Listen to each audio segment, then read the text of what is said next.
Hello guys, welcome back. और ये सारे के सारे टॉपिक्स जो हैं वो इस तरह के टॉपिक्स हैं जो आपके एग्जाम में आने की बहुत ज्यादा हाई प्रोबेबिलिटी है। तो अब जो भी टॉपिक्स हैं, मैं चाहूंगा कि आप मेरे साथ में सारे टॉपिक्स के नोट्स बनाते चलो। एडिशनली, जो मेरे द्वारा बनाए हुए नोट्स हैं, या फिर अगर आपको मेरे नोटबुक की पिक्चर चाहिए तो आप टेलीग्राम चैनल ज्वाइन कर सकते हो। और अगर आप चाहते हो कि हम लोग साथ में पढ़ाई करें तो आप जी के थेरेपी सेंटर को ज्वाइन कर सकते हो। आपके लिए अगेन लिंक इन डिस्क्रिप्शन है सारी चीजों की। इंडिया एआई समिट, ब्यूटीफुल सी माइंड मैप है अगेन आपके सामने। आप इसको रेफर करते हुए हम लोग पढ़ेंगे क्योंकि इससे फास्टर हो जाता है। मेरे को ऐसा लगता है कि कम समय में हम लोग ज्यादा टॉपिक्स को कवर कर पाए। कम समय में ज्यादा टॉपिक्स को कवर कर पाए, ज्यादा बेहतर होगा आपके लिए भी। तो अब जो इंडिया एआई समिट है, इस तरह की एक और समिट हुई थी इंडिया के अंदर जो बहुत ज्यादा पॉपुलर हुई थी, एंड दैट वाज G20। तो अब जिस तरह से हम लोग ने G20 को कंडक्ट किया था ना, हम लोग उसी तरह से देख रहे हैं कि हम लोग इंडिया के अंदर एआई समिट को भी कंडक्ट करें, क्योंकि ये एक इंटरनेशनल समिट है। बाहर से बहुत सारी कंट्रीज आने वाली हैं। तो अब हम मोदी जी हैं भाई। मोदी जी को तो सब कुछ ग्रांट करना होता है, सारी वो चीजें करनी होती है जो नेहरू जी ने कभी नहीं की हो। तो इसलिए अब जो एआई समिट कर रहा है इंडिया, इसके लिए जो प्लान है, ऑफिशियल शेड्यूल है, दैट इज February 2026। लेकिन इससे रिलेटेड काफी सारी इंफॉर्मेशन को गवर्नमेंट ऑफ इंडिया ने रिलीज किया है, इसलिए हम लोग के एग्जाम पॉइंट ऑफ व्यू से बहुत ज्यादा इंपॉर्टेंट है।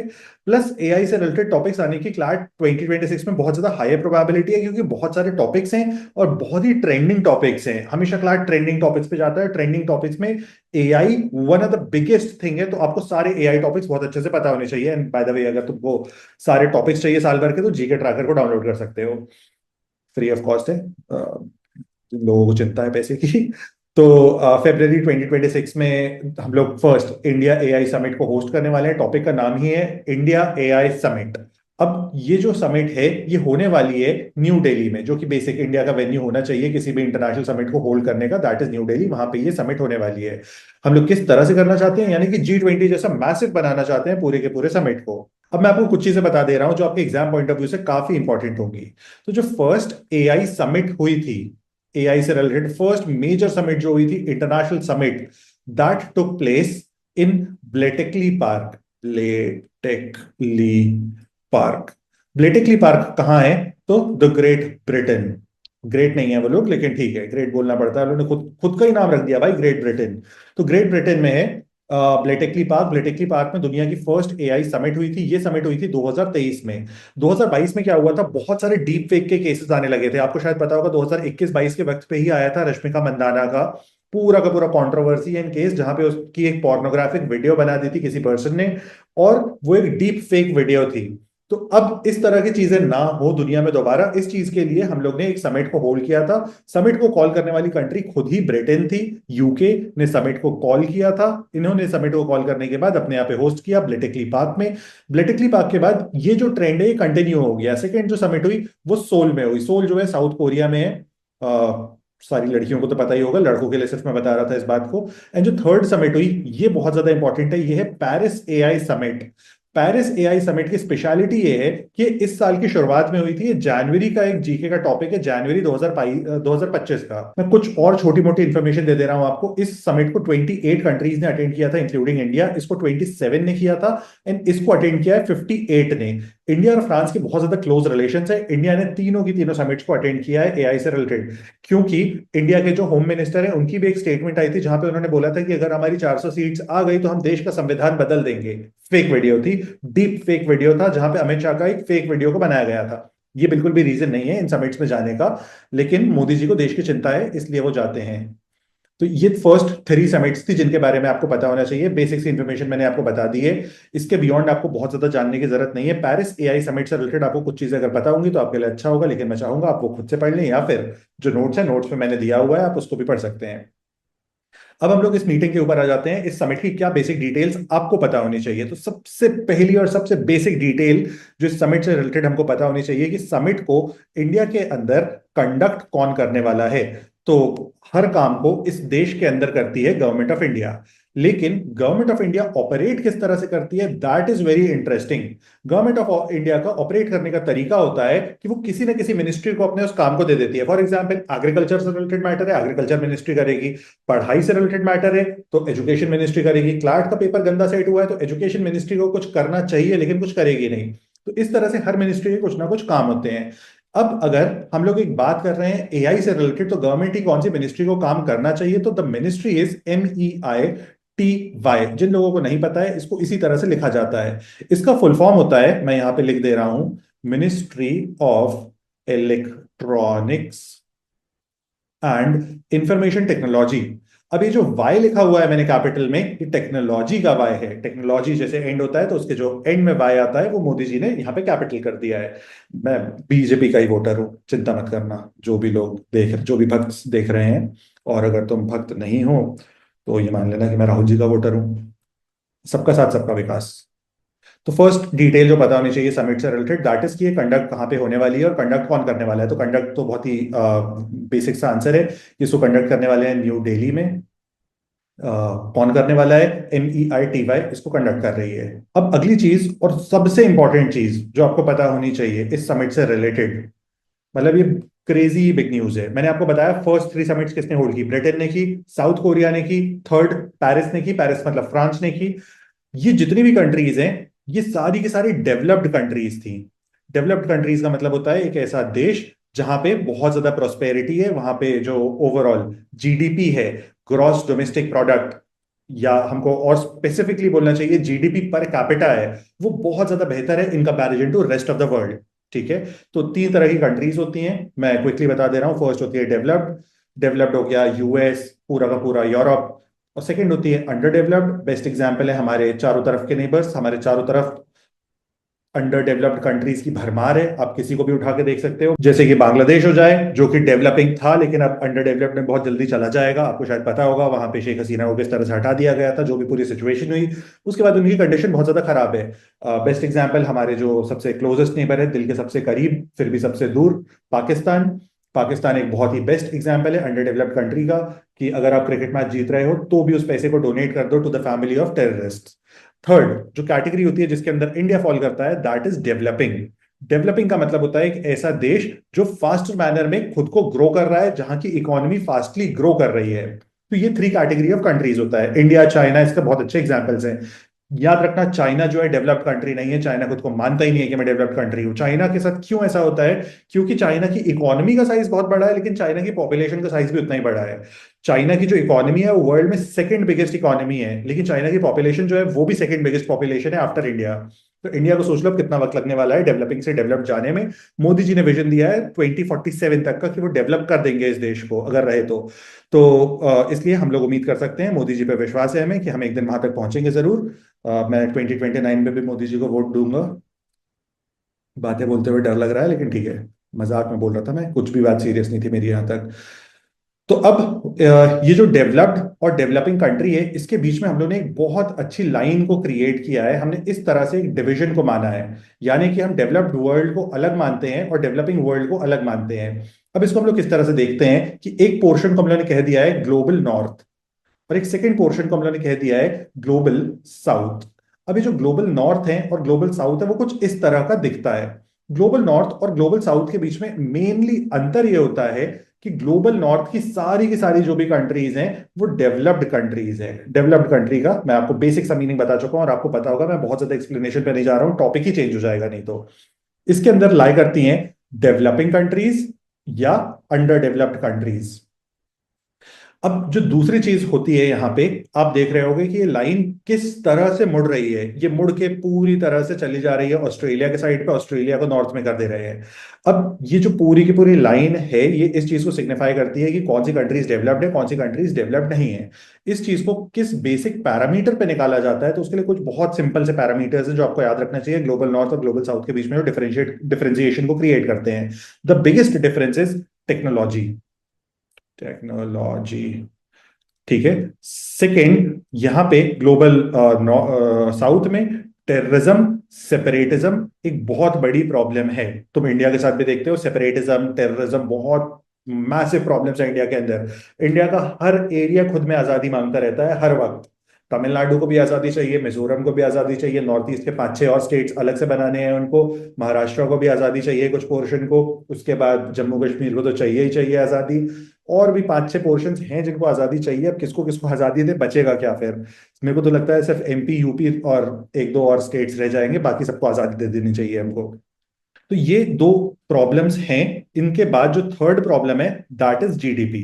जीडीपी सबसे बिगेस्ट पैरामीटर होना चाहिए, लेकिन जीडीपी को इंप्रूव करने के लिए या किसी भी देश की सिचुएशन को इंप्रूव करने के लिए ये दोनों चीजें अगर हैं, टेक्नोलॉजी उनके पास है और टेररिज्म नहीं है, तो बहुत इजीली ग्रो कर सकते हैं, बहुत इजीली डेवलप कर सकते हैं। अब तुम ये बोल सकते हो टेररिस्ट के अटैक्स तो यूरोप में भी होते हैं, यूएस में भी होते हैं, लेकिन आप कंपैरिजन देखोगे तो कंपैरिजन में आपको बहुत बड़ा डिफरेंस दिखेगा। क्या अफगानिस्तान और यूरोप को आप कंपेयर कर सकते हो?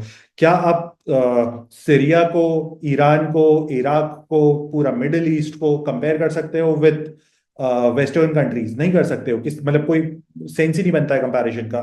तो इस तरह से अगर तुम देखोगे तो तुमको क्लैरिटी मिलेगी ग्लोबल नॉर्थ और ग्लोबल साउथ को किस तरह से अलग किया गया है। अब इस कॉन्सेप्ट को आज से कुछ साल पहले एक इकोनॉमिस्ट ने दिया था। इस इकोनॉमिस्ट का नाम याद रखना, क्योंकि इस पे बेस्ड इंडिया ने एक बहुत बड़ी समिट को स्टार्ट किया है, विच इज कॉल्ड वोग्स। इसको कहा जाता है voice of global south summit. India lie करता है in the global south, China Pakistan भी लाई करते हैं इन द ग्लोबल साउथ। ठीक है, तो अब इसमें टोटल 125 कंट्रीज होती हैं। लास्ट 3 मीटिंग्स जो है वोग्स की, वो इंडिया ने होस्ट की हैं। हम लोग का टॉपिक दूसरा था, लेकिन मैं आपको सिर्फ बता रहा हूं क्योंकि आपको ये पता होना चाहिए, और इसकी मीटिंग जो है आपके एग्जाम के जस्ट पहले होगी, इसलिए भी आपको इसके बारे में नॉलेज होनी चाहिए। तो अब इस बेसिस पे हम लोगों ने मीटिंग को स्टार्ट किया है। अब इस कॉन्सेप्ट को देने वाला जो बंदा है, इसका नाम है ब्रांड, BRANDT। ये जो लाइन बनाई है, इस लाइन को कहा जाता है इसलिए ब्रांड लाइन। इस बात का भी ध्यान रखना, ग्लोबल नॉर्थ और ग्लोबल साउथ को डिवाइड करने वाली लाइन को कहा जाता है ब्रांड लाइन। कॉन्सेप्ट किसने दिया है? कॉन्सेप्ट दिया है एक इकोनॉमिस्ट ने, जिसका सरनेम है ब्रांड। फर्स्ट नेम मेरे को याद नहीं है, गूगल कर लेना, पता चल जाएगा। कोई बड़ी बात नहीं है, आज के समय में एआई का टॉपिक पढ़ रहे हो, गूगल तो कर ही सकते हो। तो अब हम लोग अगली चीज पे आते हैं। ये पूरा का पूरा कॉन्सेप्ट बताने की रीजन क्या था? ये कॉन्सेप्ट बताने का रीजन ये था कि जो फर्स्ट 3 मीटिंग्स हुई, Britain, south Korea and third one was Paris, जो कि यहाँ पे आएगा फ्रांस। ये जो है ये तीनों की तीनों डेवलप्ड कंट्रीज हैं। और मैंने तुमको फर्स्ट ग्राउंड क्या बताया?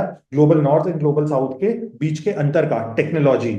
ये तीनों की तीनों कंट्रीज जो है वो इंडिया से बेटर टेक्नोलॉजी रखती हैं। ये बात तो तुम अज्यूम कर सकते हो बेसिक अपने दिमाग से कि इनके पास जो टेक्नोलॉजी होगी वो इंडिया से बेहतर होगी। इनके पास जो लोग होंगे जिनके पास लोकल लेवल पे टेक्नोलॉजी अवेलेबल है, वो हमसे बेहतर होगी। चैट जीपीटी जैसे या कोई भी एआई टूल्स कहाँ बन रहे हैं? तो मोस्टली बन रहे हैं यूएस में और इन्हीं कंट्रीज में। कोरिया वगैरह टेक्नोलॉजी में, एआई में हमसे बहुत ज्यादा एडवांस्ड हैं। लेकिन फर्स्ट टाइम एक डेवलपिंग कंट्री को चांस मिला है इस समिट को होस्ट करने का। तो अब यहां पे इसको इंडिया इस तरह से देख रहा है कि फर्स्ट टाइम एक ग्लोबल साउथ कंट्री, इंडिया का ये स्टेटमेंट है बहुत क्लियरली, इंडिया बहुत ज्यादा अट्रैक्ट करना चाहता है ग्लोबल साउथ कंट्रीज को अपनी तरफ, कि यूनाइटेड नेशंस या वर्ल्ड फोरम्स पे उसको ये सारी कंट्रीज सपोर्ट करें अगेंस्ट पाकिस्तान, अगेंस्ट चाइना और अगेंस्ट जो भी ट्रंप या जो भी है। तो अब फर्स्ट टाइम एक global south country AI summit को होस्ट करने वाली है। ये हमारे लिए और मोदी जी के लिए बहुत बड़ा मुद्दा है, इसको आपको याद भी रखना है। अब अगली बात आती है, समिट तो फेब्रवरी में होने वाली है, तो फेब्रवरी की समिट का अभी से क्या रिलेशन? मोदी जी ने रिलेशन दिया है। अगेन मैंने टॉपिक नहीं बढ़ाया है, मोदी जी का टॉपिक है। जो हमारी बॉडी थी MEITY, ministry of electronics and information technology, इसने क्या किया? इसने अभी से कुछ दिन पहले सितंबर में लोगो रिलीज किया इस पूरे के पूरे एआई समिट का। जैसे ही लोगो रिलीज किया गया इंडिया के अंदर, तो कुछ भी हो न्यूज बन जाता है। तो दृष्टि IAS और जितनी बड़ी वेबसाइट्स थी सब ने कवर किया है, और मे बी क्लाइट भी पूछ ले, तुम लोग वहां से भी जाके रीड कर सकते हो बाय द वे, लेकिन मैंने ज्यादा अच्छा एक्सप्लेन किया, तुम लोग खुद बोलोगे। तो इनका लोगो रिलीज कर दिया, और इस लोगो की वजह से हम लोग फिर से न्यूज में आ चुके हैं, और बहुत ही पॉजिटिव न्यूज बनाई है इस बार। मोदी जी ने बहुत ही अमेजिंग काम किया है, पूरे के पूरे कॉन्सेप्ट को ही उन्होंने इंडियनाइज कर दिया है। मतलब मोदी जी की मेरे को एक चीज तो बहुत अच्छी लगती है, बहुत ही अमेजिंग, कि हर चीज को इंडियनाइज कर देते हैं in the most perfect manner, जो तुम इमेजिन भी नहीं कर सकते हो। तुम किसी जन्म में इमेजिन नहीं कर सकते थे मोदी जी ने क्या लोगो रखा है। मोदी जी ने जो इस बार लोगो रखा है, दैट इज अशोक चक्र। अशोक चक्र क्या है? जिन लोगों को नहीं पता है, अशोक चक्र कुछ ऐसा दिखता है, इस तरीके का चक्का है। ठीक है, चक्के पे स्पोक्स लगे हुए हैं। अब अशोक चक्र जो है वो दूसरी जगह जहां पे यूज होता है वो है ये, इसको भी जानते होगे, कई बार देखा होगा तुम लोगों ने 15 अगस्त 26 जनवरी को तो एटलीस्ट। और मेरे को बताने की जरूरत नहीं है ये कहाँ पे डिस्प्ले होता है। इंडियन टीम की जर्सी पे भी दिखता है, प्लस इंडियन नेशनल फ्लैग पे दिखता है। तो इसको हम लोग ने रेप्लिकेट किया है फ्रॉम अशोक चक्र, और यही हम लोग का इस बार का पूरे के पूरे एआई समिट का लोगो होने वाला है।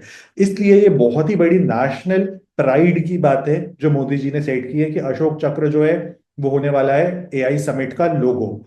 अब लोगो रिप्रेजेंट क्या कर रहा है? तो लोगो 7 चक्रास को रिप्रेजेंट कर रहा है। चक्रा चक्र जो भी बोलते हो तुम लोग, मतलब अगर थोड़े से अंग्रेज हो चक्रा बोलोगे। लिखते भी ऐसे ही ना, राम को रामा लिख देते हैं, कुछ लोग रामा ही रामा बोलते हैं फिर। इसलिए मैंने सोचा कि भाई मैं न्यूट्रल रहूं। तो 7 चक्र जो है वो डिफरेंट चीजों को रिप्रेजेंट करते हैं। फर्स्ट चक्र जो है वो रिप्रेजेंट कर रहा है ह्यूमन कैपिटल को। ह्यूमन कैपिटल का मतलब है कि हम लोग किस तरह से एआई को यूज करते हुए एम्प्लॉयमेंट को जनरेट कर सकते हैं और ह्यूमन सिविलाइजेशन को बेटर कर सकते हैं, बेटरमेंट की तरफ लेके जा सकते हैं। स्किल कैसे इंप्रूव करेंगे, वर्कफोर्स कैसे इंप्रूव होगी, ट्रांसफॉर्मेशन होगा वर्क पे, ओवरऑल जो वर्क लाइफ बैलेंस है उसको कैसे इंप्रूव कर सकते हैं। इंसान अगर 6 आवर्स वर्क कर रहा है तो उसकी प्रोडक्टिविटी को कैसे इंप्रूव कर सकते हैं। इन सारी चीजों से रिलेटेड होगा first point, that is human capital. Second is safe and trusted AI. Safe and trusted AI के तो मैंने काफी सारे एग्जांपल दे दिए तुम लोग को, रश्मिका मंदाना, अमित शाह। उसके बाद तुम लोगों ने मोदी जी की खुद की फोटो देखी होगी मेलोनी भाभी के साथ, जहां पे मोदी जी और मेलोनी एक साथ गाना गाते हैं। तो वो सेफ एंड ट्रस्टेड एआई के अंदर आएगा कि भाई इस तरह से भी यूज नहीं करो। नेक्स्ट है रेजिलियंस, इनोवेशन एंड एफिशिएंसी। यहाँ पे हमको एआई के जो भी रिसोर्सेज है उनको एफिशिएंटली यूज करना है, और हमको उसको लोकल नीड्स के ऊपर अप्लाई करना है। शायद तुम में से बहुत सारी लड़कियां जो इस वीडियो को देखोगे वो मुझसे अग्री करोगे, क्योंकि मेरी एक दोस्त है जो एनएलयू से थी। उसने एक दिन बहुत ही अमेजिंग स्टेटस डाला था जो बस मैं तुम लोगों को बताना चाहता हूँ। उसने अपने स्टेटस में लिखा था, बहुत सारे लोग उसके बाद उसको टेप पे डालते हैं, वो काफी फेमस सी बनती है, इसलिए बता रहा हूँ मैं, ओरिजिनल आइडिया उसका था। तो उसने डाला था कि मैं क्रिएटिविटी के लिए एआई को नहीं चाहती हूँ, मैं चाहती हूँ कि एआई मेरे घर का काम कर दे। यानी कि बर्तन धो दे एआई, झाड़ू पोछा कर दे, लेकिन क्रिएटिविटी मुझ पे छोड़ दे। लेकिन एआई रिवर्स करता है, एआई पूरी क्रिएटिविटी दिखाता है। शायद तुम लोगों को पता होगा किस तरह से आजकल लोग अपनी इतनी ब्यूटीफुल ब्यूटीफुल फोटोज बना रहे हैं, जैसे मैं लोगोज बनाता हूँ, थंबनेल्स बनाता हूँ, शायद तुमने देखे ही होंगे टेलीग्राम पे। तो वो सारी चीजों में पूरी क्रिएटिविटी में यूज कर रहे हैं, लेकिन वो बेसिक कामों में नहीं यूज कर पा रहे हैं। लेकिन बहुत सारे लोकल चीजें हैं जिनमें हम एआई को अप्लाई कर सकते हैं और उसकी एफिशिएंसी को बढ़ा सकते हैं। तो उन लोकल नीड्स के लिए हमको न्यू सिस्टम्स ऑफ एआई को डेवलप करना चाहिए और वहां पे इंप्लीमेंट करना चाहिए कि हम अपनी ह्यूमन लाइफ को और ज्यादा स्मूदर बना सकें और ज्यादा एफिशिएंट बना सकें। Next is science. साइंस से बेसिक मीनिंग याद रखना, साइंस से मतलब होता है रिसर्च, कि हमको जो भी फर्दर डेवलपमेंट करना है, रिसर्च वर्क करना है, उसमें हमको एआई का यूज करना चाहिए। नेक्स्ट है डेमोक्रेटाइजिंग एआई रिसोर्सेज। एआई रिसोर्सेज का मतलब होता है अगर आप एआई पे किसी भी चीज को बिल्ड करना चाहते हो फर्दर, फॉर एग्जांपल इंडिया के अंदर चैट जीपीटी बनाना चाहते हो, तो चैट जीपीटी बनाने के लिए चैट जीपीटी में जो डेटा डाला गया होगा, जिस सिस्टम पे ट्रेन किया गया होगा, उस तरह के सिस्टम्स को डेमोक्रेटाइज किया जाए, सारे लोगों के लिए अवेलेबल कराया जाए। अब तुम यूट्यूब पे मेरी इस वीडियो को देख रहे हो, ये एजुकेशन का डेमोक्रेटाइजेशन है कि तुम मुझको देख पा रहे हो। ये ऐसा नहीं है कि तुम्हारे पास पैसे हैं नहीं है, गरीब है अमीर है, इस वाले कॉन्सेप्ट को हमको खत्म करना है। सबके पास उस चीज की अवेलेबिलिटी होनी चाहिए। जिस तरह से डेमोक्रेटाइज किया है इंडिया के अंदर जियो ने मोबाइल फोन को, इंटरनेट को, उसी तरह से डेमोक्रेटाइज करना चाहते हैं हम लोग एआई को भी, कि बढ़िया अब लोग टिकटॉक बना रहे हैं और बहुत पैसे कमा रहे हैं। काश मैं भी 2020 में वही किया होता। नेक्स्ट है AI for economics, economic development and social good. यहां पे इन्होंने बोला है कि हमको स्केल करना चाहिए एआई इन पब्लिक इंटरेस्ट, यानी कि जो भी पब्लिक इंटरेस्ट की चीजें हैं जो पब्लिक से रिलेटेड हैं उनमें हमको एआई को इम्प्लीमेंट करना है, और हमको ओवरऑल सिस्टम को इम्प्रूव करना है, हमको लोगों की नॉलेज को इम्प्रूव करना है, हमको उनकी सोशल लाइफ को इम्पैक्ट करना है थ्रू एआई। अब जैसे इंडिया के अंदर बहुत बेसिक सी प्रॉब्लम्स होती हैं कि कास्ट के बेसिस पे डिस्क्रिमिनेशन हो रहा है, किसी और बेसिस पे डिस्क्रिमिनेशन हो रहा है, कोई किसी के वेल से पानी को ड्रॉ नहीं कर पा रहा है। इस तरह की जो प्रॉब्लम्स हैं, ये मैंने बहुत ही लोकल लेवल की प्रॉब्लम्स बता दी बाय द वे, लेकिन थोड़ी सी अगर तुम अपग्रेड करोगे इन प्रॉब्लम्स को, तो जो इकोनॉमिक सपोर्ट चाहिए लोगों को, हम उस इकोनॉमिक सपोर्ट को कैसे क्रिएट कर सकते हैं? Through the artificial intelligence. Last and very very important, this is inclusion for social empowerment. यहाँ पे सोशल एम्पावरमेंट का बहुत सारा मीनिंग होता है, तुमको सारी चीजों को ध्यान रखना चाहिए। सोशल एम्पावरमेंट जो है, इसका मतलब होता है कि जब कोई भी डिसीजन लिया जा रहा है तो उस डिसीजन मेकिंग के प्रोसेस में हम मार्जिनलाइज्ड ग्रुप्स को भी इंक्लूड करें। अब जैसे वर्ल्ड में मेरे को ऐसा लगता है वुमेन एक बहुत ही मार्जिनलाइज्ड ग्रुप है कि उनको बहुत सारी जगहों पे इंक्लूड नहीं किया जाता है आज भी। फॉर एग्जाम्पल इंडियन पार्लियामेंट या इंडियन पॉलिटिक्स, इसमें वुमेन की जगह बहुत ज्यादा कम है। ठीक है, तो हम उस चीज को कैसे इंप्रूव कर सकते हैं? फॉर एग्जाम्पल हमने पार्लियामेंट के अंदर 33% रिजर्वेशन दिया, तो वो रिजर्वेशन देना जो है वो एक डिसीजन है ऑफ इंक्लूजन। तो इस तरह के इंक्लूजन के डिसीजन लेने चाहिए। वुमेन को हम लोग क्लैट में अलग से वुमेन रिजर्वेशन होता है, तो वो अगेन इंक्लूजन है। अब उसके बाद जो पर्सन विद डिसेबिलिटी हैं, उनको हमको इंक्लूड करना चाहिए चीजों में, सिस्टम्स में, कि वो सारे लोग आके पार्टिसिपेट कर पाए। हमको रेशियल डिस्क्रिमिनेशन को खत्म करना चाहिए, अलग अलग रेसेस के लोगों को एक्सेप्ट करना चाहिए और उनको इंक्लूड करना चाहिए in the decision making process. इस तरह से जो भी कोई एक सपरेस्ड ग्रुप है, उस सपरेस्ड ग्रुप को हमको अपलिफ्ट करते हुए अपने डिसीजन मेकिंग प्रोसेस के अंदर उनके पार्टिसिपेशन को लेना चाहिए। अब जैसे इंडिया के अंदर डिस्क्रिमिनेशन होता है between SC ST and an unreserved candidate, तो इस तरह के डिस्क्रिमिनेशन को सॉल्व करने के लिए हम लोगों ने जैसे कॉन्सेप्ट को इंट्रोड्यूस किया था, विच इज कॉल्ड रिजर्वेशन। ठीक है, कि हम इस डिस्क्रिमिनेशन को खत्म कर पाए, प्लस इन लोगों को अपलिफ्ट कर पाए। इसी तरह से हमको यहाँ पे भी अपलिफ्टमेंट करना है। इसी चीज को कहा जाता है इंक्लूजन फॉर सोशल एम्पावरमेंट, कि हम उनको इंक्लूड कर रहे हैं in the decision making process, जिससे उनका ही उद्धार हो रहा है। अब अगली बात, ये तो हो गई एक चीज। अब उसके बाद बताया इन्होंने फाउंडे, अच्छा ये वाला पॉइंट कंप्लीट हो गया। नेक्स्ट पॉइंट पे आ रहे हैं। तुम लोग नोट्स भी इसी तरह से कर सकते हो, मैं तुमको जूम आउट करके एक बार पूरी चीज दिखा दूंगा। नेक्स्ट चीज बताइए, फाउंडेशनल मॉडल्स। फाउंडेशनल मॉडल्स को तुमको थोड़ा सा याद रखना होगा इस तरह से कि किसी भी, अगर आप AI चीज को बनाना चाहते हो, आर्टिफिशियल इंटेलिजेंस को बनाना चाहते हो, तो आर्टिफिशियल इंटेलिजेंस बनता कैसे है कि आप बहुत सारे डेटा को लेते हो, उस डेटा पे किसी भी एक सिस्टम को ट्रेन करते हो। सिस्टम को ट्रेन करने का मतलब ये होता है, फॉर एग्जाम्पल मैं यहाँ पे एक अच्छी सी चीज ले लेता हूँ जिसको हम लोग कहते हैं ChatGPT, जिससे आजकल क्लाइट की मैगजीन्स बनती हैं। तो नोट्स भी, मेरे नोट्स नहीं है ChatGPT से, मैंने जेमिनाई से बनाए हैं। तो ये जो ChatGPT है, ये क्या करता है कि इसको आप कोई भी चीज पूछोगे या कोई भी इंफॉर्मेशन दोगे, तो उस इंफॉर्मेशन का आपको ये रिस्पॉन्स दे देता है। ये रिस्पॉन्स देने के लिए केपेबल कैसे बना कि रेडिट जो है एक और प्लेटफॉर्म ओन्ड बाय मेटा, इस प्लेटफॉर्म पे बहुत सारा डेटा है। अगर तुमने कभी विजिट किया है तो बेसिक वेबसाइट को विजिट करके चेक कर सकते हो। इस पूरे डेटा को लाया गया एक दूसरे सिस्टम के अंदर, उस सिस्टम में इस पूरे डेटा पे ट्रेनिंग दी गई। अब उससे ये सिस्टम लर्न कर लिया कि अगर मुझसे ये पूछा जाएगा तो मुझे क्या आंसर देना है। अगर मुझसे पूछा जाएगा rewrite what is your name, तो मेरे को उसका सेकंड वर्जन पता होना चाहिए, तो ये तुमको बोलेगा टेल मी योर नेम। ठीक है, तो इस तरह से हमने इंडिया के अंदर कुछ फाउंडेशनल मॉडल्स को डेवलप किया है जो इंडिया में फर्दर हेल्प करेंगे to build AI। Basic screenshot ले लो, इनके एग्जाम में आने की प्रोबेबिलिटी बहुत ज्यादा कम है।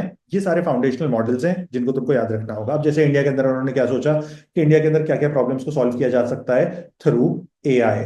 मेरे को ऐसा लगता है कि उन्होंने जो प्रॉब्लम फिगर आउट की, मेरे को बहुत ज्यादा रेलेवेंट प्रॉब्लम नहीं लगती है, और मेरे को ऐसा लगता है कि प्रॉब्लम बहुत जल्दी सॉल्व भी नहीं कर पाओगे। कि इंडिया में मल्टीपल लैंग्वेजेस को फॉलो किया जाता है।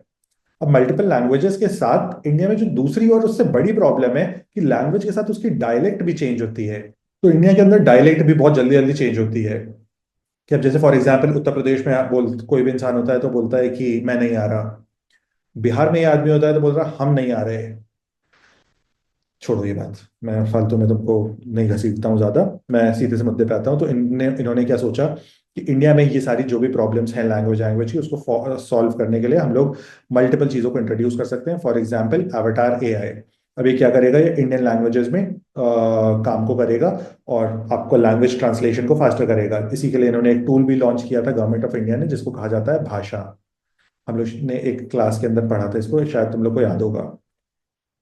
तो ये जो भाषा टूल है ये भी इसी प्रॉब्लम को सॉल्व करता था कि अगर मैं तुमसे हिंदी में बात कर रहा हूं तो तुमको इंस्टेंटली ट्रांसलेट करके बताएगा ये, अगर तुम तमिल समझते हो और हिंदी नहीं समझते हो, कि मैं क्या बोलना चाह रहा था। फिर तुम उस सिस्टम को बोलोगे तमिल में तो मेरे को इंग्लिश या हिंदी में बता देगा कि तुम क्या बोलना चाहते हो। तो बेसिक इस तरह के मल्टीपल चीजों को इंट्रोड्यूस कर रही है गवर्नमेंट ऑफ इंडिया। तो ये सारे तुम एक बार स्क्रीनशॉट ले लो। क्वेश्चन आने की क्या प्रोबेबिलिटी है, तो बहुत ज्यादा कम, 1%। इसलिए मैं इस पर बहुत ज्यादा डेप्थ में नहीं जा रहा हूँ। अगली बात आती है कि मोदी जी अगर कुछ करें और कुछ घमासानी ना हो तो बिल्कुल मजा नहीं आएगी। तो मोदी जी ने बोला कि इस समिट के क्या सूत्र होंगे। सूत्र का मतलब होता है प्रिंसिपल्स। प्रिंसिपल्स का मतलब तो शायद तुम लोगों को पता ही होगा कि क्या बेसिक गाइडलाइंस को आपको फॉलो करना है। तो गाइडलाइंस में यहाँ पे 3 गाइडलाइंस बताई गई हैं। 3 प्रिंसिपल्स हैं, 3 सूत्र हैं इस मीटिंग के। फर्स्ट सूत्र जो है दैट इज पीपल, कि जो भी हम एआई को बनाएंगे या एआई को यूज करेंगे वो फॉर द पीपल होना चाहिए, यानी कि लोगों के हित में होना चाहिए। जैसे कि जो चक्र था, चक्र में उन्होंने एक पॉइंट बोल दिया कि हमको एम्प्लॉयमेंट पे काम करना है, हमको सोशल एम्पावरमेंट पे काम करना है, हमको इंक्लूजन पे काम करना है। इसी तरह से जो भी सिस्टम्स हो वो सारे के सारे फॉर द पीपल हो।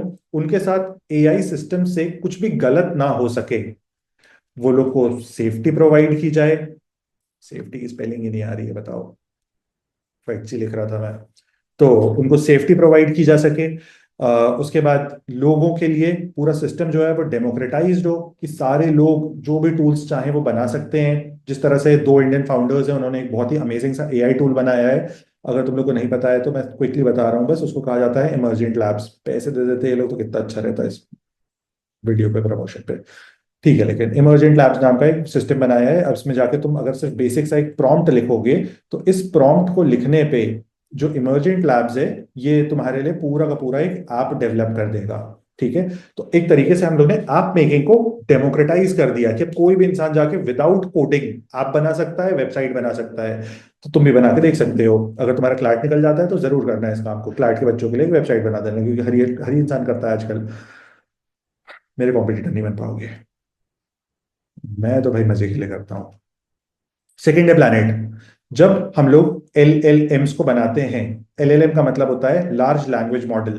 जो मैं तुमको बता रहा था, एक हमको सिस्टम बनाना है और उस पर ट्रेनिंग करनी है, जो मैंने 2 मिनट पहले बताया है बस अभी।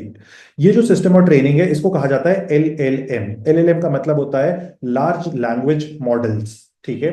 अब तुमको पता होगा जिस वक्त पे गिबली ट्रेंड आया था उस वक्त पे चैट जीपीटी बहुत ज्यादा टाइम लेता था एक गिबली को जनरेट करने में। दूसरी चीज तुमने एक देखी होगी, उस वक्त पे एक बहुत ज्यादा ट्रेंड आया था सोशल मीडिया के ऊपर, स्पेसिफिकली ऑन इंस्टाग्राम, जहां पे बोल रहे थे कि गिबली को, तुम अगर एक गिबली फोटो बनाते हो तो तुमको पता है उससे तुम कितना एनवायरनमेंट पे पॉल्यूशन कॉज करते हो। तो सिंपली अगर याद रखना है तो हमको सिस्टम को बनाना है इको फ्रेंडली, यानी कि हम इकोलॉजी से फ्रेंडली रहें, यही प्लैनेट मीन करना चाहता है। Next is progress. प्रोग्रेस का मतलब होता है इक्विटेबल। इक्विटेबल जो वर्ड है ये वर्ड ही आया है इक्विटी से। इक्विटी का मतलब होता है जिसको जितने की जरूरत होगी उसको उतना सप्लाई करना चाहिए। मैं बहुत बार एक्सप्लेन कर चुका हूं इस बात को ऑनलाइन, इसलिए मैं नहीं जा रहा हूं। इक्विटी का बेसिक तुम गूगल भी कर सकते हो या फिर इस फोटो को देख के भी समझ सकते हो इक्विटी का मीनिंग क्या होता है। तो जो हम लोग बात कर रहे थे इंक्लूजन की, डेमोक्रेटाइज करने की, ये उसी चीज को सिग्निफाई कर रहा है यहाँ पे प्रोग्रेस, कि हमको सबको देना चाहिए access to data. Access to data का मतलब है एलएलएम, यानी कि लार्ज लैंग्वेज मॉडल्स का जो एक्सेस है वो सबके पास होना चाहिए। और तुम कल को चाहते हो अपने लॉ स्कूल में जाके, एनएलएसआईयू बैंगलोर जाके, कि तुम एक पर्टिकुलर टाइप का एआई सिस्टम बना सको फॉर द लॉ स्टूडेंट्स, तो तुम उसको बनाने के लिए केपेबल रहो, इजीली तुम उस चीज को एग्जीक्यूट कर सको अपने प्लान को। सेकंड, हमको कंप्यूटिंग एडवांसमेंट आएगा इसके अंदर। कंप्यूटिंग एडवांसमेंट का मतलब होता है कि जो भी कंप्यूटर सिस्टम्स हैं उनको कैसे हम फास्टर बनाएं, कैसे ज्यादा एफिशिएंट बनाएं। ये ह्यूमन सिविलाइजेशन के लिए बहुत ज्यादा इंपॉर्टेंट है, कि अगर नासा और इसरो के पास बहुत अच्छी टेक्नोलॉजी होगी, बहुत ज्यादा स्मार्टर सिस्टम्स होंगे, तो वो ज्यादा अच्छे से एलियन से बात कर पाएंगे, एरिया 51 में और ज्यादा लोगों को रख पाएंगे। थर्ड, एंड मैं ऐसी ओवरऑल तुमको बस बताने के लिए एरिया 51 वाली बात बोल रहा था, ऐसा कुछ रियल नहीं है, वहां पे कोई एलियंस नहीं है, कि हम इसको अप्लाई कर पाए। Third point is application in की सेक्टर्स। की सेक्टर्स में हम अप्लाई कर पाए आर्टिफिशियल इंटेलिजेंस को। जिस तरह से मैंने बताया था कि जो एक बंदी ने स्टेटस डाला है कि वो घर के काम करे, तो इंडिया वाले तो चाहते ही यही हैं कि झाड़ू पोछा भी अब एआई लगा दे। आंटियां भी आजकल बात करती हैं, अगर तुमने सुना हो तो ये जो टॉपिक था ये तो इतना ही था। अब हम लोग